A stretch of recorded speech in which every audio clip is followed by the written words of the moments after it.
Hello বন্ধুরা, আজকের episode আপনাদের জন্য অনেক গুরুত্বপূর্ণ হতে চলেছে, তাই ভিডিওটি না টেনে সম্পূর্ণ দেখার অনুরোধ রইল। গল্পটি একটি হৃদয় বিতারক গল্প।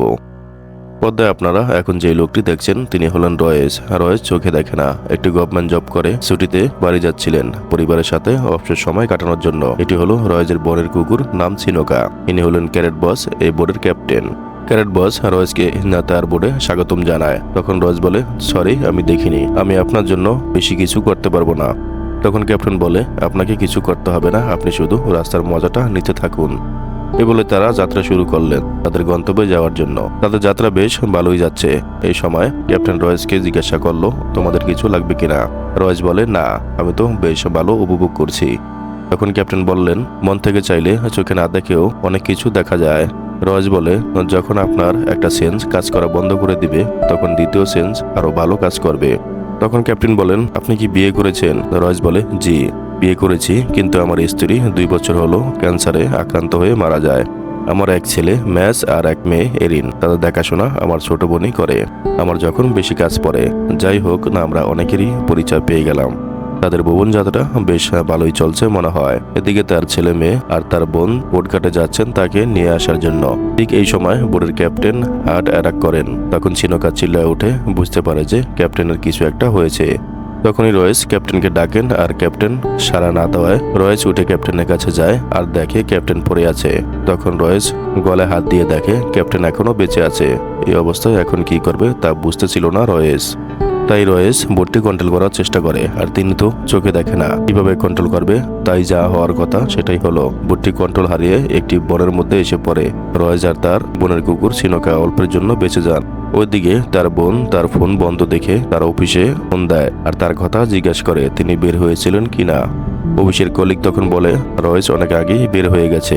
এই অবস্থায় রয়েস বোটের মধ্যে একটি বক্স পায়, যার মধ্যে পানি ও কিছু খাবার ছিল আর কিছু যাবতীয় সরঞ্জাম।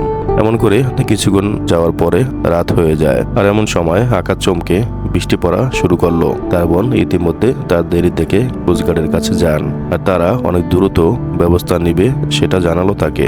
এই মুহূর্তে রয়েস তার বোনের কুকুর সিনোকার বাঁচা যেন অনেক কষ্টের হয়ে পড়েছে। বক্সে থাকা খাবারগুলো থেকে কিছু খাবার রয়েস আর সিনোকা খেয়ে নেয়। বোর্ডের রেডিওটাও কাজ করছে না। এই সময় তার বোন তাকে নিয়ে অনেক দুশ্চিন্তা করছে। কোস্টগার্ডও কোনো সন্ধান পায় না। হঠাৎ করে রয়েস ক্লান্ত অবস্থায় ঘুমায় পড়ে আর সকাল হয়ে যায়। যাই হোক, রয়েস তখন চিন্তা করে যে কোনো একটা উপায় বের করতে হবে তাদের বেঁচে থাকার জন্য। এমন সময় সিনোকার সাহায্য নিতে হবে, তাই সিনোকাকে প্রথমে ছেড়ে দিল একটি রশি বেঁধে, আর রয়েস সিনোকার পিছনে যাবে। একদিন হয়ে গেল, এখনো কোনো খবর পেল না। কোস্টগার্ড তার বোন চিন্তায় অস্থির হয়ে আছে আর বলে, আমি বাচ্চাদের কি বলবো? কোস্টগার্ড বলে, বলুন যে তাদের খোঁজ চলছে, টিম পাঠানো হয়েছে তাদের খোঁজার জন্য। রয়েজ আর সিনোকা একটি বনের মধ্যে আসলো। রয়েজের এখন বেঁচে থাকা একমাত্র উপায় সিনোকা। এর ভিতরে কোস্টগার্ড সেই বোটটি খুঁজে পায় এবং ক্যাপ্টেন ক্যারেট বসকে উদ্ধার করলো। এর ভিতরে সিনোকা রয়েজের হাত থেকে ছুটে যায়। এটা একটি ছোট খাল ছিল, তাই রয়েজও আস্তে আস্তে সেটা পার হয়ে যায়। ম্যাচ ভাবলেন বাবাকে খুঁজতে যাবে না। বাবার চিন্তায় ম্যাচ যেন নিজেই ক্লান্ত হয়ে পড়লেন, আর তখনই ম্যাচ নিজেই খুঁজতে বের হয়ে পড়লেন। তার বোন এরিন তাকে যেতে না বলে, আর ম্যাচ এমনিও বন সম্পর্কে খুব ভালো জানেন। এখন এরিন কি করবে? কোনো উপায় না পেয়ে এরিনও চলল ম্যাচের সাথে। এদিকে রয়েজের বোনের চিন্তা আরো বেড়ে গেল। এখন এরিন আর তার ভাই ম্যাচও চলে গেল তাকে না বলে। এখন কাকে খুঁজবে সেই চিন্তায় পড়ে গেলেন। অবশেষে এরিনের ম্যাচ তারা নিজেই খুঁজতে বের হয়ে গেল।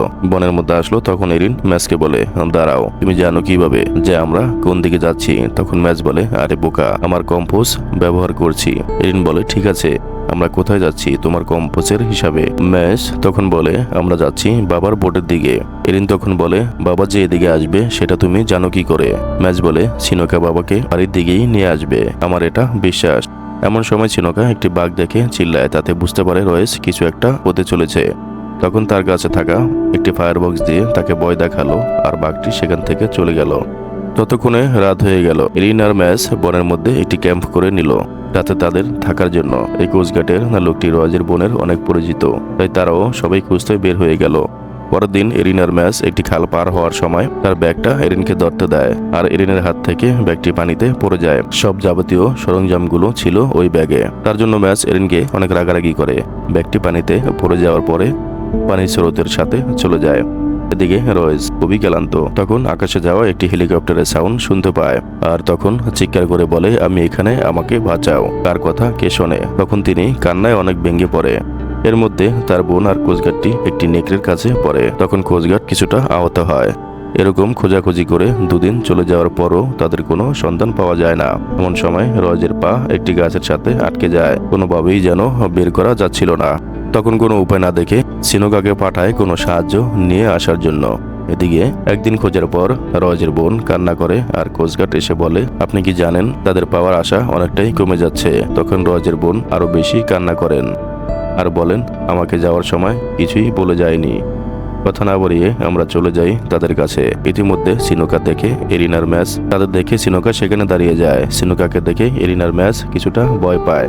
তারা মনে করে এটি একটি নেকড়ে। সিনোকা তাদের অনেক কাছে আসার পরে তারা বুঝতে পারে এটা নেকড়ে না, কুকুর। তখনও তারা সিনোকাকে চিনতে পারে না। তখন এরিন বলে, এটা আমাদের সিনোক, আমরা বাবাকে পেয়ে গেছি।